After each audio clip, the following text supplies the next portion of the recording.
Welcome to Courtwire, your daily dose of real courtroom drama, shocking verdicts, and justice. Hit subscribe. Good morning, Mr. C. Strong. Do you have a lawyer today? Tell me what you're doing about that. Why not?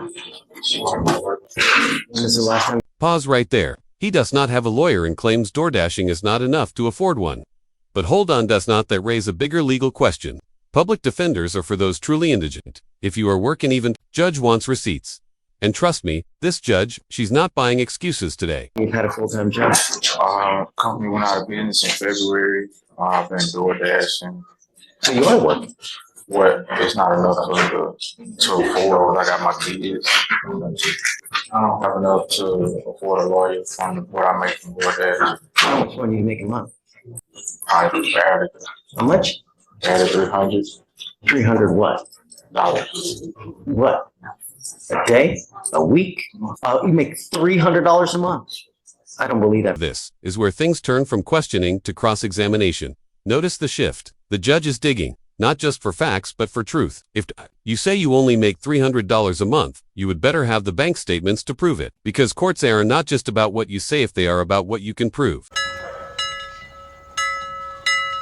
For a second, how do you eat? How do you survive? I stay with my wife. My wife. So your wife works. Yes. What does your wife do? She does assistant at an apartment facility. How much money does she make a month?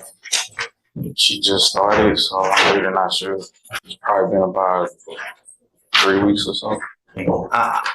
Why do the people of Harris County get to pay for a lawyer for you when you don't do anything? How is that fair? Why you get to sit at home play Xbox? Well, why do the people of Harris County get to pay for your lawyer? How's that fair? You're able-bodied. There's no reason why you. Here comes the gavel drop.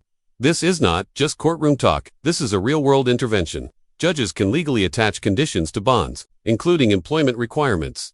And this judge, she's about to make that lesson painfully clear. Shouldn't be working. You need a job. Sir, I work. I take care of my kids. We just got it. But you're not taking care of your kids. No. Kids need food. They need clothes. Not just love. They need physical things as well. And if you're not pulling your weight, then you're not helping your kids. Your wife is helping your kids. What conditions did we put on Mr. Seastrong, please? I'm sorry if you don't like what I'm telling you, Mr. Seastrong, but I'm telling you the truth. How old are you? You're 39, and you make $300 a month. That's silly, and it's a shame. I work for one out of business. Then find something else. Do you know that there are so many companies out there that are begging for workers that are willing to pay you $15 to $20 an hour for you to work? Amazon, Starbucks. There's so many other places that are begging for workers because they just don't have enough. I'm not getting no. I'm making it a condition of your bond now that you get a full-time job, and I'm bringing you back. Poet is not just legal reprimanding. This is public accountability with a twist of sarcasm. You want a back rub too? Might sound comedic, but it's doing double duty, highlighting taxpayer frustration and driving home the point that justice does not come free. That tone, it's deliberate. Back in 2 weeks to see what you have done. But as far as what you get to hang out and do nothing all day, and then I have to pay for your lawyer too? You want a back rub too? No. I will give you an application. I'm going to send it home, and then I'm going to bring you back in 2 weeks, and I want to see what you've done to get a job. If you've done nothing, then life's not going to go well. But it's not fair that we all here, I mean, I might as well just give you my wallet now. That's what we're doing. And Your Honor, if I may, previously you had a proposition of no driving because the defendant expressed he had no insurance, so you adding proof that as well, no driving. I hope you are not driving, Mr. Seastrong. I was able to get insurance from. You are supposed to get court approval first before you drive, and you signed. I got insurance a few days after we left from it. He told me not to drive without getting it. Deputy Anderson, can you get that piece of paper, please? Sorry, guys. Just momentarily. Let me hand that to him. What does that say? No driving without insurance approval. Man, don't play Helen Keller. No driving without valid liability insurance and court approval. Do you want to go to jail? Don't drive. All I'm asking you to do is follow the law, Mr. Seastrong. Okay, now we are in hot water. The defendant drove without court approval, even though it was clearly written on paper. That Helen Keller line. Harsh, but from the court's perspective, it's about willful disobedience, not just ignorance. This could have landed him back in jail instantly. I don't give out lawyers like it's candy on Halloween, and I expect you to pull your weight.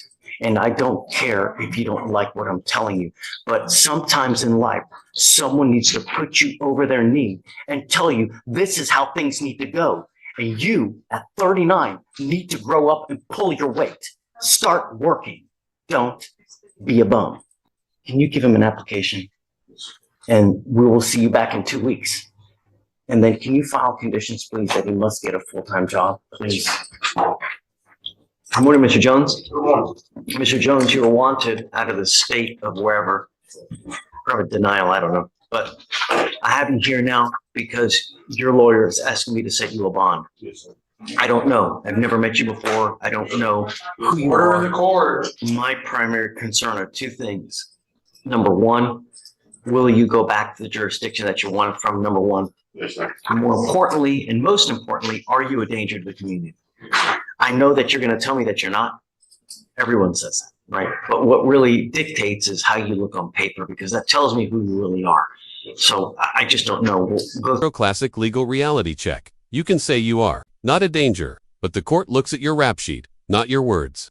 If it walks like a felony and flees like a felony, it's probably a felony. And this judge, she's seen it all. Through all that, and we'll determine whether, you know, I do know that you have an open evading arrest in a motor vehicle, so you're now charged with a third-degree felony. And so, all right, Amy, tell me about it.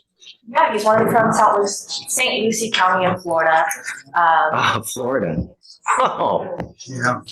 ouch. He's wanted for a violation of probation for grand theft of a motor vehicle. We're asking for no bond at this time. For one thing, he picked up this evading of a motor vehicle while on that probation. He has. Is this a stolen car too? Allegedly. I don't think he was charged with that, Judge, so I would say, Yeah, I mean, A prohibited vehicle on the toll. but we had an earlier case today, same thing, in a stolen car, right? Allegedly.